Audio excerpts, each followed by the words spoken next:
Hello students, आप सभी का फिर से स्वागत है आपके फेवरेट वीडियो गुरु में, जहां हम आपके साथ जुड़े हैं आपको बैंक और एसएससी दोनों की तैयारी करवाने के लिए।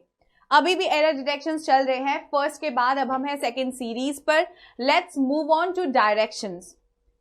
यहां पे आपको करना क्या है, you will have to identify errors from the given statements. आपको कुछ स्टेटमेंट्स गिवन होंगे, आपको उसमें से एरर्स को आइडेंटिफाई करना है which is in any one part of the sentence. Confuse मत होइएगा, मल्टीपल पार्ट वाले सेंटेंसेस के एरर ये नहीं है, ठीक है। यहाँ पे एरर किसी एक पार्ट ऑफ द सेंटेंस में है। If you see a sentence with no error, mark option D which is actually no error. Fine, चलिए बढ़ते हैं आपके फर्स्ट क्वेश्चन की तरफ। अब इस फर्स्ट क्वेश्चन के साथ एक चीज याद रखिएगा, हो सके तो मेरे वीडियो को पॉज कर लीजिएगा, खुद से क्वेश्चन सॉल्व करिएगा, उसके बाद सोल्यूशन पे डिस्कशन करेंगे। आई होप आपने ऐसा कर लिया होगा। Now let's start. यहां स्टेटमेंट दिया हुआ था, many a student is reading this novel to enhance their knowledge. ठीक है, लिखा है many a student is reading this novel to enhance their knowledge. अब याद होगा आपको, हमने वर्ब में आपको दो फॉर्म्स पढ़ाए थे। एक पढ़ाया था हमने आपको मैनी अ, और दूसरा हमने आपको पढ़ाया था a great many, if you remember. ये दोनों फॉर्म्स में हमने आपको क्या समझाया था कि जब हम मैनी अ बोलते हैं तो हम बोल रहे बहुत सारे में से कोई एक, यस और नो। और अ ग्रेट मैनी में हम किसको फॉलो करते हैं, मैनी को, राइट। अब देखिए, जब मैनी अ बोला जाते तो बोलते हम क्योंकि ए को फॉलो कर रहे हैं तो इस सेंटेंस का पूरा सीक्वेंस सिंगुलर होता है। और जब हम अ ग्रेट मैनी को फॉलो करते हैं तो इस सेंटेंस का जो पूरा सीक्वेंस होता है वो कैसा बनता है, हमारा प्लूरल फॉर्म में बनता है, यस और नो। अब देखो यहाँ पे सेंटेंस को कैसे किया गया है, सीक्वेंस कैसे रखा गया है। जब हमने बोला मैनी अ स्टूडेंट, तो देखो ए अगर सिंगुलर लेके चल रहे हो तो सब्जेक्ट पे आते हैं। सब्जेक्ट स्टूडेंट है, ये भी सिंगुलर है। इज है, ये भी सिंगुलर है। यहां तक कोई दिक्कत लग रही है आपको? नहीं। Is reading this novel, now you are talking about one particular novel to enhance their knowledge. यहां पे लिखा है टू एनहांस देयर नॉलेज। अब देयर क्यों होगा? हमने आपसे क्या कहा था, मैनी अ के सीक्वेंस में सेंटेंस के सारे हिस्से कौन से फॉर्म में होंगे, आपके सिंगुलर फॉर्म में होंगे।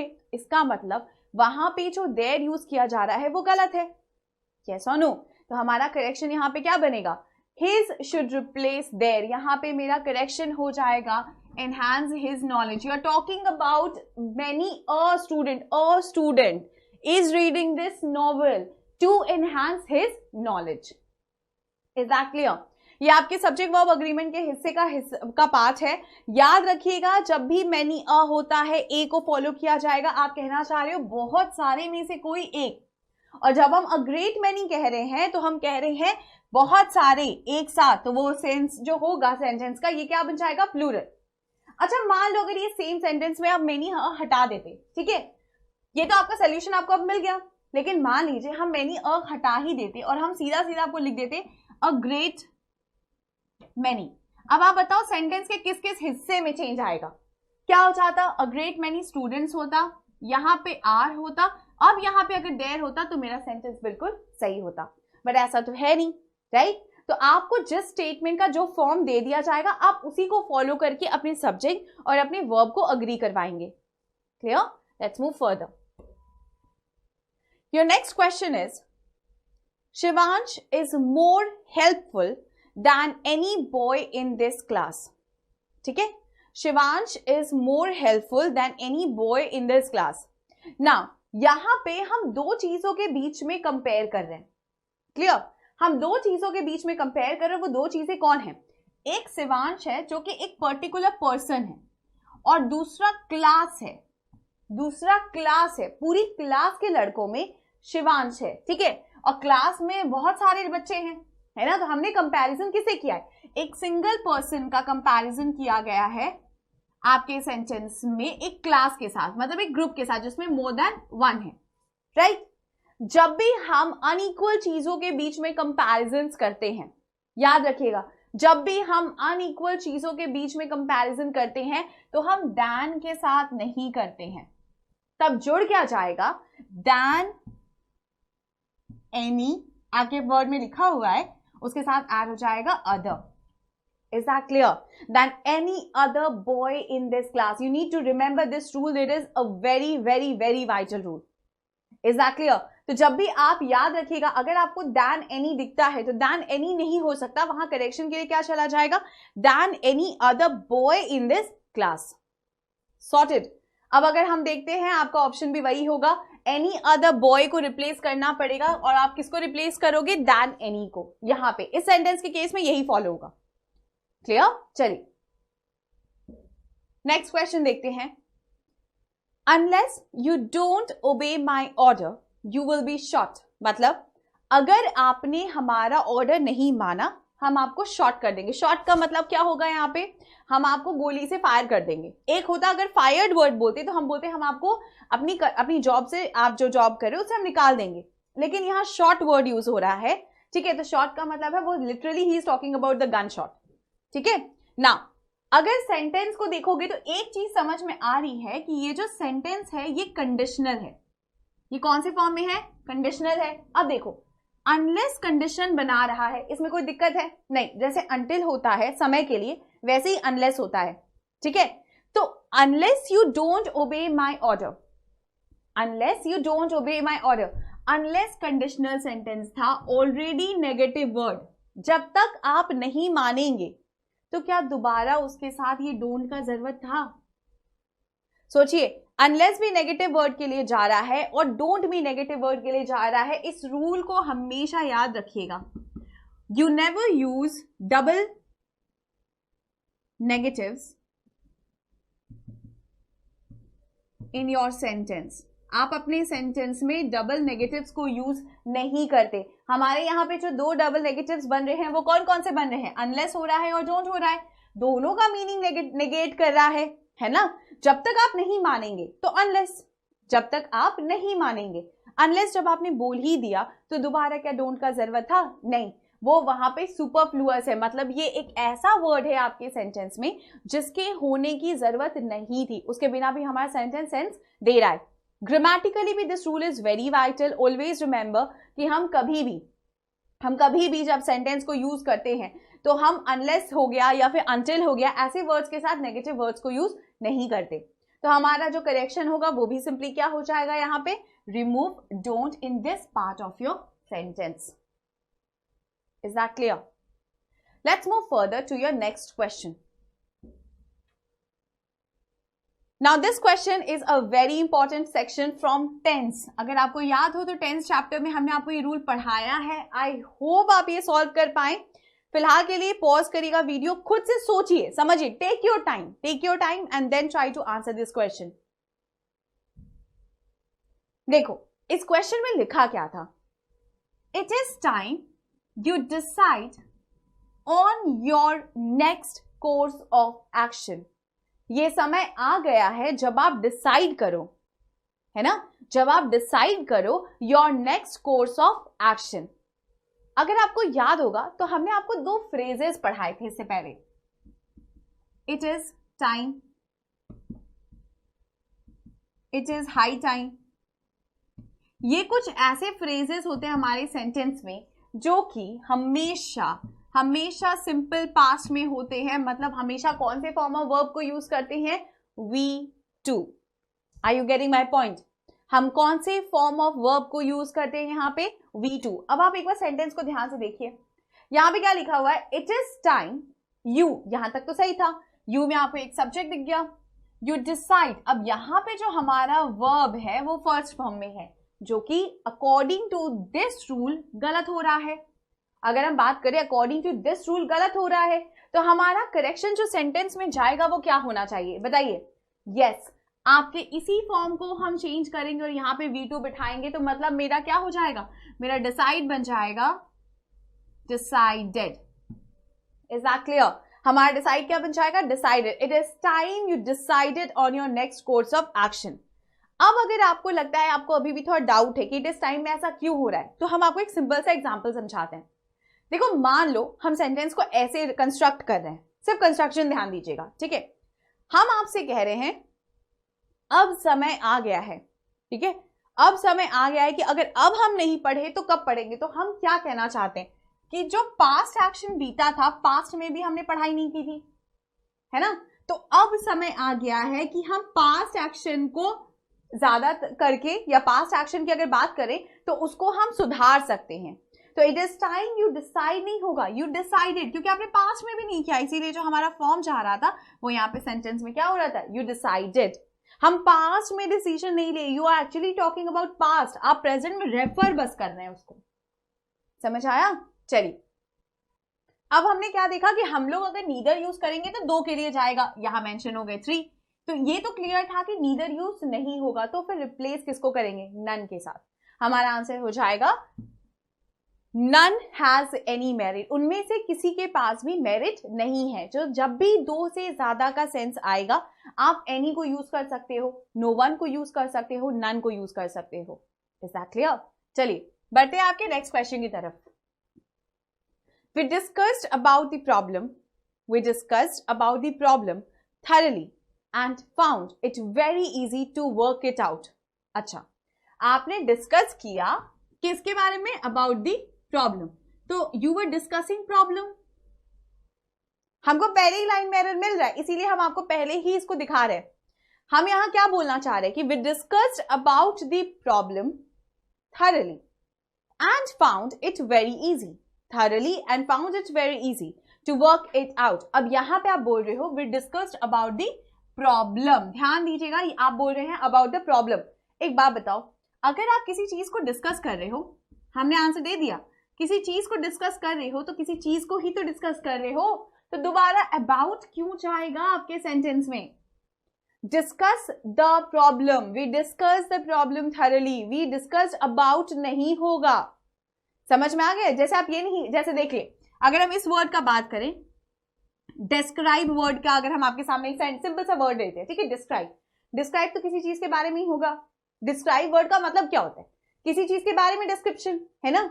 You are describing the pen, you are not describing about the pen. उसी तरीके से you are discussing the problem, you are not discussing about the problem. तो मेरा आंसर यहाँ पे क्या होगा, you will have to remove about, यहां से अबाउट आपका हट जाएगा, आप सिर्फ बोलोगे we discussed the problem thoroughly and found it very easy to work it out।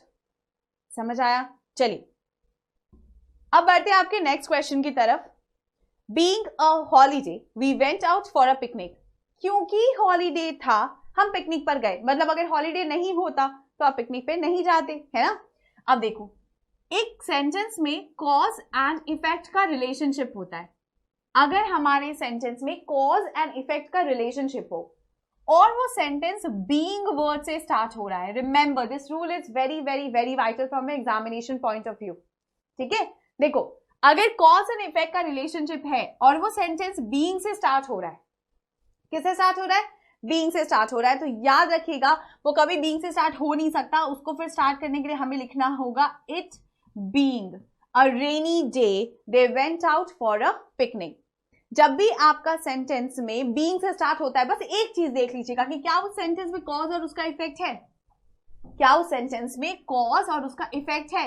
अगर है तो बीइंग का करेक्शन सीधा सीधा इट बीइंग हो जाएगा। ये यूनिवर्सल रूल है, इसका कोई एक्सेप्शन नहीं है।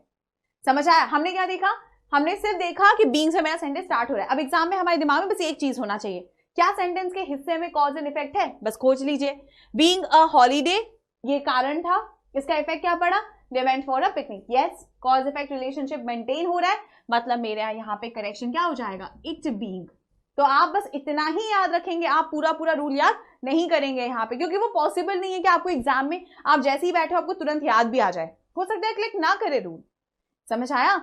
इस चीज को बहुत बहुत बहुत ध्यान से सुनिएगा। चलिए बढ़ते हैं आपके नेक्स्ट क्वेश्चन की तरफ।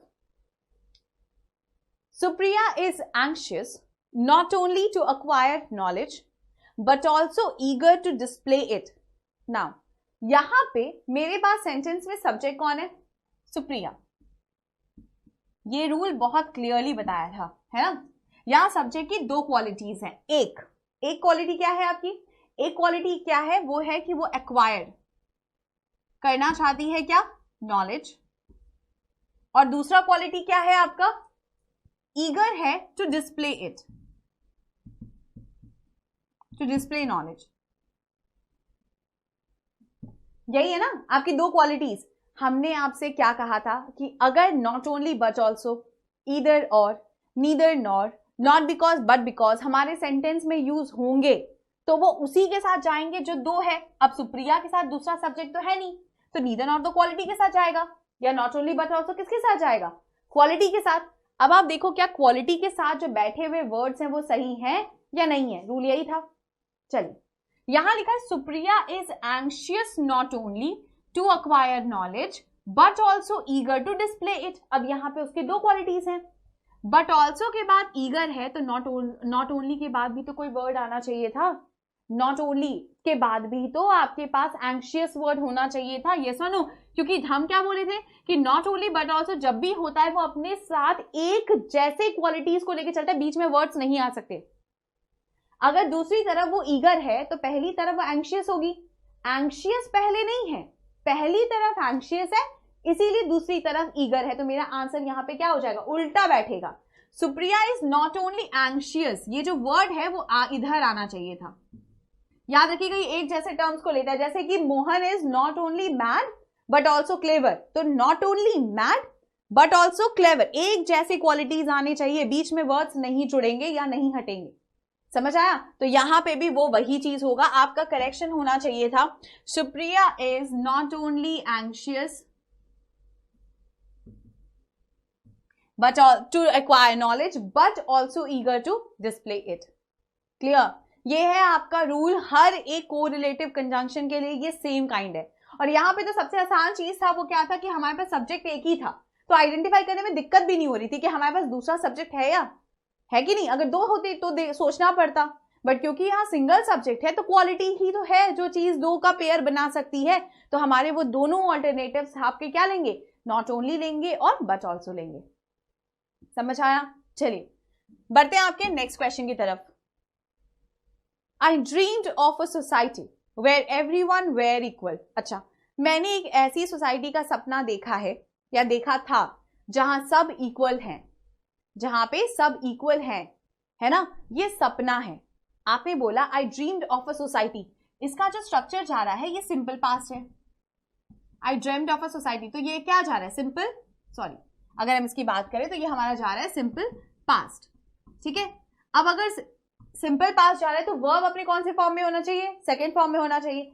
हम देख रहे हैं जहां पे सारे लोग, वेयर एवरीवन, मैंने एक ऐसी सोसाइटी का सपना देखा जहां सारे लोग इक्वल थे, तो वेयर इक्वल क्यों होगा, ये कैसा है, ये अनरियलिस्टिक था।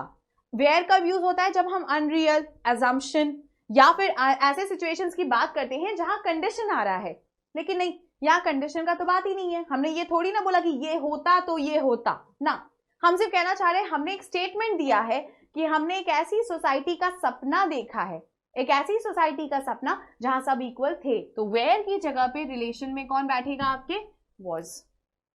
हमारा करेक्शन भी यही होगा, use was instead of where.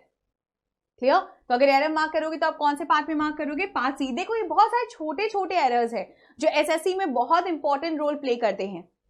Exactly इन सारी चीजों पे ज्यादा फोकस रहिएगा, ये चीजें अवॉइड मत करेगा। याद रखिएगा ये वॉज, वेयर, आर्टिकल, द, इन सबके यूजेज बहुत इंपॉर्टेंट होते हैं।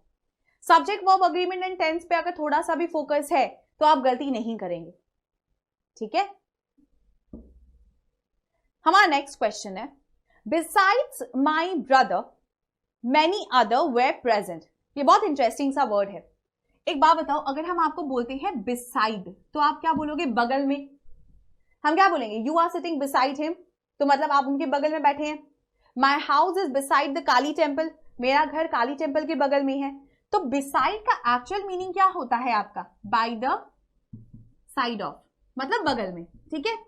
लेकिन अगर हम यहीं पे ये वर्ड बोलते Besides, तब इसका मीनिंग क्या निकल के आता, Besides का मीनिंग क्या निकल के आता, हम बोल रहे Besides teaching English, I also teach French। मतलब इंग्लिश तो हम पढ़ाते ही हैं, इसके अलावा मतलब एक्स्ट्रा में हम क्या पढ़ाते हैं, फ्रेंच। अब इसका मतलब हो रहा है, Besides का मतलब होता है इसके अलावा कुछ और, इसके अलावा कुछ और। अब देखो सेंटेंस क्या लिखा है, सेंटेंस में दिया है Besides, इसका मतलब Besides my brother, मेरे भाई के अलावा और बहुत सारे लोग वहां प्रेजेंट थे। तो मैनी के साथ अदर कैसे होगा, यहाँ पे तो एस जुड़ना चाहिए था ना, और बहुत सारे लोग, अलावा और, है ना, मेरे भाई के अलावा और बहुत सारे लोग वहां जुड़े थे, तो हमारा आंसर क्या हो जाएगा यहाँ पे? Many others instead of many other. Is that clear? चलिए, ये तो थे आपके एरर करेक्शन का आज का सेशन।